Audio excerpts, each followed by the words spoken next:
Was Acer just hit with a ransomware attack? F5 warns customers about multiple critical vulnerabilities, and Microsoft is doing everything they can to get people to patch Exchange vulnerabilities. All that coming up now on ThreatWire. Greetings, I am Shannon Morse and this is ThreatWire for March 23rd, 2021. This is your summary of the threats to our security, privacy, and internet freedom. We have a bunch of security news happening this week as usual, so let's go ahead and get right into it. Onto the news. The Taiwanese computer and electronics manufacturer Acer has reportedly been hit with a ransomware attack demanding the biggest sum in the history of ransomware to date. That accounts to $50 million. Acer makes all sorts of computer products like laptops, monitors, and PCs, and they are one of the largest PC manufacturers with earnings of $7.8 billion in 2019. So it would not be surprising if this is indeed the case. A ransomware group leaked some screenshots of Acer financial spreadsheets, balances, and communications as proof of this attack. Bleeping Computer got notice of the data uploaded to a leak website, so they reached out to Acer. Acer gave a rather vague response, saying recent abnormal situations are being observed and reported to relevant law enforcement and data protection authorities in multiple countries. They also spoke about an ongoing investigation and that they could not comment further on the details.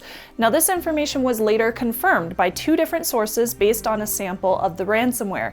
Valerie Markive of LegMag IT found a REvil ransomware sample that demanded $50 million targeted at Acer, and later Bleeping Computer also found the same sample as well. That sample contained snippets of conversation between the attacker and an Acer rep, including a link to the, at the time of recording, unpublished Acer data link page, along with a discount if paid quickly. Now, the group wants Acer to pay anytime before March 28th, at which time they will release the documents and the data stolen. The threat prevention company Advanced Intel had also detected REvil ransomware attackers targeting Microsoft Exchange servers on Acer's domain around March 5th. Now, we don't currently know if Acer has paid the ransom, but this is a to be continued story. F5 Networks is having a bad week. A vulnerability was found and is being actively targeted by attackers in their server appliances line, which is called Big IP or Big IQ. These appliances are used to manage traffic on networks, and they can help with mitigating DDoS attacks, securing web applications, and a lot more. F5 posted on March 10th that several vulnerabilities were found, and the CVEs were patched in the new versions of their systems. So to note, 4 of the CVEs are marked as critical, but they found a total of 21. The critical vulnerabilities would allow an attacker to obtain remote control over a server and run unauthenticated remote code. Each of the critical issues are considered remote code execution vulnerabilities. 2 of them also include a buffer overflow or a denial of service attack. Overall, these got a rating of 9.8 out of 10 for severity. After the patches were made public, many researchers posted proof of concept exploit code as well. Now, the big issue is that these are now being exploited in the wild, which many security researchers suspected would happen. Interestingly, the first critical CVE, which is marked 2021-22986, is currently being used for a full chain exploitation from start all the way to finish. Now, according to NCC Group Research and Technology, they started seeing successful in the wild exploitation as of the morning of March 19th. They believe attackers are spraying and praying to find potential victims and not necessarily targeting any specific networks. Palo Alto Networks also mentioned the same vulnerability is being used in targeting by devices that have already been infected with the Mil malware. Now, even though the vulnerabilities are now being used in the wild, no one currently knows who is behind the attack. attacks or if multiple groups are behind the attacks at the time of recording.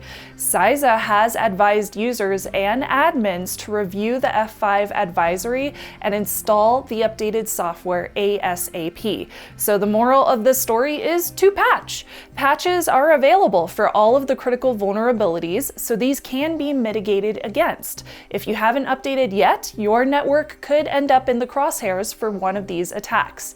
F5 has had multiple vulnerabilities over the years, so if you have never patched your big IP software, now would be a good time to do it. I want to say a big shout out to my Hush Puppy perk level patrons for sharing their fur baby photos and for the support. I am having another Patreon exclusive Q&A video later this week, and I just posted some action alerts over on the page. So check those out if you are a current supporter, and a quick shout out to James H., Ragnahild V, and Michael F for joining the Patreon Alliance, and as always for supporting the show. We are a step closer to a new audio podcast and introducing new reoccurring merch just for patrons. So thank you so much for all the support. And I also wanted to say a props to Jessica for sharing an update on this ongoing story over on our Patreon page as well. We've got some new news for the Microsoft Exchange users out there. Microsoft just released their cumulative updates for Exchange Server 2016 and 2019, and now users can patch the already exploited vulnerabilities by just downloading these updates. That means that you don't have to grab the security updates that were released previously if you go the CU route instead. Researchers over at F-Secure also posted on Sunday the 21st that they are seeing a huge amount of attacks against the vulnerable proxy logon, and only about half of the Exchange servers they could see from internet scans have actually applied the patches. Still, the number of vulnerable servers are dropping, which is a good thing, but the adoption rates for the patches do still need to increase. New ransomware was just discovered called Black Kingdom, which kind of sounds like a Sailor Moon Negaverse bad guy, and I am here for it. And this new operation is also targeting proxy logon as well. Malware Tech over on Twitter alerted the internets to this new ransomware attack when he saw logs on his own honeypots. Luckily, Microsoft is now automatically mitigating the problem using Defender antivirus on those on-premises Exchange servers. All a user would have to do is install the latest security intelligence update. However, Microsoft still recommends patching the vulnerable systems, not just depending on antivirus to do the job for you. Microsoft has also released a one-click mitigation tool after receiving feedback about the original script that they had posted on GitHub. They wanted to make something that was simple, easy to use, and automated for customers, whether they are using Exchange Server 2013, 2016, or 2019. But again, this is not to be used in place of actually patching your systems. It should just be used temporarily until a patch can actually be completed. Now, I have been filming a bunch of consumer-friendly security and privacy videos lately over on my own channel. That's youtube.com/Shannon Morse, so check it out if you want to. That channel did just hit 50,000 subscribers, so I teamed up with Hack5 to do a huge giveaway to celebrate. Subscribe to hear all about that announcement, which is coming up later this week at time of recording. Yes, that's correct. And with that, do not forget to like and subscribe. I'm Shannon Morse, and I will see you on the internet.